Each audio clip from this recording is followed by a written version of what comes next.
उस्मा साहब, एक तरफ तो आप लोग बयान देते हैं कि स्पीकर चैम्बर भी हाजिर है, स्पीकर हाउस भी हाजिर है, फिर आप कहते हैं कि आप अपना असम्बली में आके रवैया अच्छा करें, गाली गलोच का कल्चर ख़त्म करें।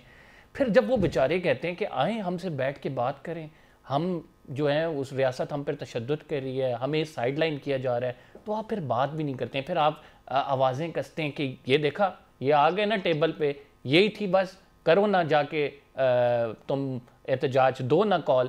तो ये क्या रवैया है? एक तो जैदी मुझे समझ नहीं आती है कि ये मंत्रा क्या है कि जी सबसे पॉपुलर लीडर, सबसे बड़ी जमात पाकिस्तान की, ये कहां से आप एदाद शुमार लेके आते हैं? अगर आप देखें, अब वोटों को आप उस पर नजर डालें, टोटल इनका 1 करोड़ वोट था, ठीक है। अब पार्लियामेंट में जो बाकी लोग बैठे हुए वो 2.5-3 करोड़ वोट लेके आए, तो ये कहां से सबसे बड़ी जमात बन गई? जरा मुझे कोई थोड़ा सा मुझे कोई लॉजिकली कोई बता दे। आप ये जुडिशल कमीशन की बातें करते हैं, आप पहले जुडिशल कमीशन पारा चनार में जो 100 शहीद हुए उनके लिए बनाए कि वहां पे हुकूमत, केपी की हुकूमत ने क्यों लावारिस छोड़ा हुआ था, क्यों वहां पे अभी तक जो लोग हैं वो उनकी जिंदगी जो है वो खतरे में है और वो परेशानी की आलम में है। वो तो पहले जुडिशल कमीशन बने, जिस सूबे के वो चीफ मिनिस्टर है, जिसकी जिम्मेदारी उनके कंधों पे है।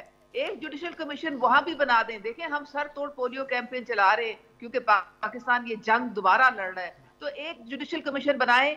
केपी का जो सीएम है उसके हल्के की, वहां पे रोज एक पोलियो केस बढ़ जाता है, 9 पोलियो केसेस हो गए वहां पे। एक बनाए जुडिशल कमीशन कि क्यों नहीं वहां पे कोई सर जोड़ के तो पोलियो कैंपेन चला रहा, क्यों नहीं वहां पे ये जिस तरह पंजाब ने कंट्रोल किया हुआ पोलियो, क्यों नहीं वहां पे वो क्यों वो आग की तरह फैला रहे हैं वहां पे? इन चीजों पे भी जरा जुडिशल कमीशन बना दें। अच्छा, दूसरे मेरी बात सुने, ये जब 2022 में इनकी हुकूमत गई थी, कोई किसी ने, इनको हर चीज की इजाजत थी, एहतजाज भी करते थे, सारा भी कर, किसी ने इनको नहीं रोका। हमने इनको मशवरा दिया था कि आप रियासत पे हमला करें, आप नेशनल सिक्योरिटी के जो इदारा है जीएचक्यू पे हमला कर दें, आप जिना हाउस को जला दें, शोहदा के मसबा। हमने इनको मशवरा दिया था कि ये आए और लश्कर कशी कर दें वफाक पे और अपनी पूरी केपी की पुलिस और जत्थे ले आए असले से जो लेस हो। मुराद सईद क्यों भागा हुआ है? तो बना दें ना इस पे जुडिशल कमीशन, बना के तहकीकात करा के ऐलान कर दें कि ये सच है, ये दूध का दूध पानी का पानी हो जाए। क्यों नहीं बना रहे हैं आप लोग कमीशन? जैदी मेरी बात सुने, इनको जुडिशल कमीशन इसलिए याद आ रहा है क्योंकि जस्टिस अमीनुद्दीन का फैसला आ गया है, 7 मेंबर बेंच का फैसला आ गया है कि मिलिट्री कोर्ट्स में 85 लोगों का ट्रायल होगा। ये इसलिए पांव पड़े हुए हैं, ये इसलिए, ये कभी एक की मिन्नत कभी दूसरे की मिन्नत। और अयाज सादिक ने जो बात की है, उन्होंने बात की है कस्टोडियन ऑफ द हाउस, वो स्पीकर हैं, और जो वो बात कर रहे हैं पार्लियामेंटेरियंस के लिए। इनके 100 से ज्यादा बैठे हुए एमएनए दो टाकू है, जमहूरी रवैया है, जमहूरी रवैया है। तो आप आए, आप वो फोरम इस्तेमाल करें जिसकी बरात भी आप ले रहे हैं, जिसकी तनख्वाहें आप ले रहे हैं, जिसके आप स्टैंडिंग कमेटी के चेयरपर्सन बने हुए हैं। अच्छा, और मुझे ये बताएं, मुझे एक सिंपल सी बात बताएं। चलें, हम 9 मई के केसेस के हवाले से कहते हैं कि वो मामला, मैडम एक सिंपल सी चीज़ है बड़ी, कि 9 मई के केसेस के हवाले से हम कहते हैं कि वो छोड़ना आप लोगों के बस में नहीं है।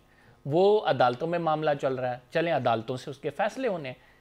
ये जो मामला है जुडिशल कमीशन 2 डेट्स की, एक तो 26 नवंबर का वो कह रहे हैं कि आप कहते हैं कि कुछ नहीं हुआ, वो कहते हैं कि भाई हमारे बंदे मारे गए। दूसरा वो 9 मई का जो कह रहे हैं, आप कहते हैं कि जी 9 मई को रियासत के खिलाफ इन लोगों ने बगावत की। तो सर, इसकी तहकीकात के लिए आप कमीशन तरतीब देने में क्यों रिलेक्टेंट हैं? 26वीं आईनी तरमीम के बाद वो जो सब कुछ आप चाहते थे वो भी हो गया है, अभी भी हुकूमत क्यों रिलेक्टेंट है? समझ नहीं आई मुझे ये बात। देखिए, बात सारी ये है कि हम सुप्रीम कोर्ट के फैसले पे जाएंगे। अब वो फैसला आ गया, ये 1 साल सुप्रीम कोर्ट के पीछे छुपते रहे।